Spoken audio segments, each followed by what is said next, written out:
योद्धा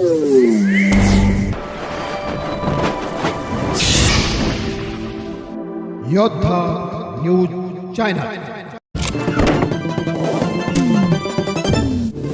महाराष्ट्राने कामाचा माणूस हरपला।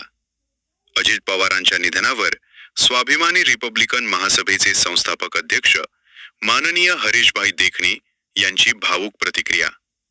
महाराष्ट्राच्या राजकारणातील एक झंझावात आणि राज्याचे उपमुख्यमंत्री अजित पवार यांच्या निधनामुळे संपूर्ण राज्यावर शोककळा पसरली आहे।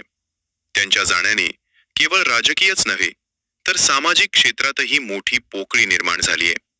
या दुःखद प्रसंगी प्रसिद्ध व्यक्तिमत्व स्वाभिमानी रिपब्लिकन महासभेचे संस्थापक अध्यक्ष माननीय हरीशभाई देखणी यांनी आपल्या भावना व्यक्त करत अजित पवारांना श्रद्धांजली वाहिली आहे। प्रशासनावर पकड असलेला कामाचा माणूस स्वाभिमानी रिपब्लिकन महासभेचे संस्थापक अध्यक्ष माननीय हरीशभाई देखणी यांनी आपल्या प्रतिक्रियेत अजित पवारांच्या कार्यपद्धतीचा गौरव केलाय। ते म्हणाले की अजित पवार म्हणजे केवळ एक नेते नव्हते, तर ते कामाचा धडाका असलेले व्यक्तिमत्व होते। पहाटेपासून कामाला सुरुवात करून प्रशासनाला शिस्त लावण्याचे कसब त्यांच्याकडे होते। महाराष्ट्राने आज खऱ्या अर्थाने एक कामाचा माणूस हरपलाय।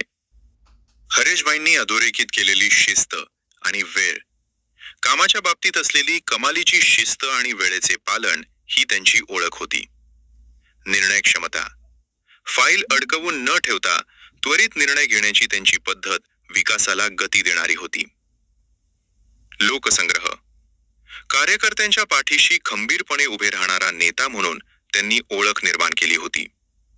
अजितदादांच्या जाण्याने महाराष्ट्राच्या राजकारणातील एक पॉवर हाऊस शांत झाले आहे। त्यांच्या कामाची पद्धत आणि जिद्द येणाऱ्या पिढीसाठी नेहमीच प्रेरणादायी ठरेल, असंही देखणे यांनी नमूद केले। अजित पवारांच्या निधनाने संपूर्ण महाराष्ट्र हळहळत असून स्वाभिमानी रिपब्लिकन महासभेचे संस्थापक अध्यक्ष माननीय हरीशभाई देखणे यांनी व्यक्त केलेल्या भावना सर्वसामान्य जनतेच्या मनातील भावनांचेच प्रतिबिंब ठरत आहेत। एका कर्तव्यदक्ष नेत्याला महाराष्ट्र आज मुकला आहे। जोपर्यंत माझे हातपाय हलतात ना, तोपर्यंत तुमचं भलंच करीन, बाकी काय करणार। मी काम करून दाखवलं, मी कामाचा माणूस आहे, मी कामाचाच माणूस आहे।